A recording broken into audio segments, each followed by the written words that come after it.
आप देख रहे हैं डार्क फाइल्स। डार्क फाइल्स में आज की कहानी हमारे साथ शेयर की है जयशंकर जी ने।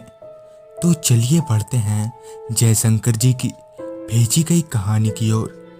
कहानी में आगे बढ़ने से पहले अगर आपने अभी तक डार्क फाइल्स चैनल को सब्सक्राइब नहीं किया है तो कर लें और साथ ही बेल आइकन को भी ज़रूर दबाएं ताकि आने वाली वीडियोस की नोटिफिकेशंस आपको जल्द मिल जाए। जयशंकर जी बताते हैं कि ये उन दिनों की बात है जब गांव के अमूमन सभी लोग भूत प्रेत जैसी चीज़ों पर विश्वास किया करते थे। घटना कुछ यूं है कि उस वक्त मैं अपने घर से थोड़ी दूर पर एक कोयले के खदान में काम किया करता था। रोजाना की तरह मैं अपने काम से घर लौट रहा था। तेजी से साइकिल भगाते हुए मैं उन कच्चे रास्ते पर आगे बढ़े आ रहा था। वो क्या हुआ कि दोस्तों से बातें करते करते कब इतना वक्त बीत गया पता ही नहीं लगा। उस अंधेरी रात में चांद की रोशनी के सहारे मैं आगे बढ़े जा रहा था। अभी मेरी साइकिल वहीं के एक कब्रिस्तान को पार कर रही थी कि तभी मेरी नज़र कब्रिस्तान के भीतर एक चमकती हुई चीज पर गई। लिहाजन मैंने अपनी साइकिल वहीं कब्रिस्तान के बाहर रोकी और उस चमकती चीज को ध्यान से देखने लगा। इतनी दूर से तो ठीक से पता नहीं चल पा रहा था कि आखिर वो चीज है क्या। बकायदा मैं उस कब्रिस्तान के भीतर गया।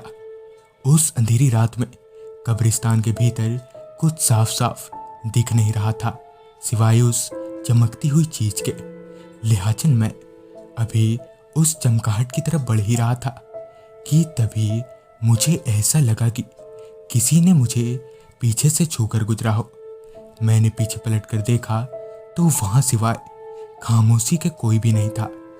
उस चमकती चीज के पास जाने पर मालूम हुआ कि वो एक अजीब सा पत्थर है जो कि काफी तेज चमक रहा है।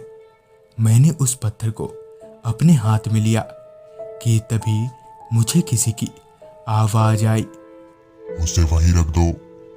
डर के मारे मैंने उस पत्थर को वहीं रख दिया और इधर उधर देखने लगा कि तभी मेरी नजर पेड़ पर लटके एक आदमी पर गई जिसकी शक्ल देखकर मेरा पूरा शरीर ठंडा पड़ने लगा। उसके माथे पर 2 सींग थे और उसकी आंखें लाल सुर्ख थीं। मैं समझ गया था कि आज ये मेरी आखिरी रात है। वो लाल आंखों वाला आदमी पेड़ से नीचे उतरकर मेरी तरफ बढ़ने लगा। इतने में ही कब्रिस्तान पर बने उन कब्रों में से 4-5 लोग निकले और उस लाल आंखों वाले आदमी को उठाकर पटक दिया, जिसके साथ ही वो आदमी हवा में धुआं हो गया। मुझे अपनी आंखों पर यकीन नहीं हो रहा था कि आखिर ये सब हो क्या रहा है कि तभी वो कब्र से निकले लोग मेरे पास आए और मुझे एक पोटली दिया और कहा कि इस पोटली को कल सुबह से पहले मत खोलना। उन लोगों के कहे मुताबिक मैंने भी ठीक वैसा ही किया। सुबह उठकर मैंने उस पोटली को खोला तो पाया कि उसमें पैसे हैं, पर उससे भी ज़्यादा हैरानी की बात तो यह थी कि उस पोटली में उतने ही पैसे थे जितने पैसे मेरे पिताजी के आंखों के इलाज के लिए कम पड़ रहे थे। तो दोस्तों, ये थी जयशंकर जी की भेजी गई कहानी। अगर आपके पास भी ऐसी कोई कहानियाँ हैं तो हमारे साथ जरूर शेयर करें और देखते रहें डार्क फाइल्स।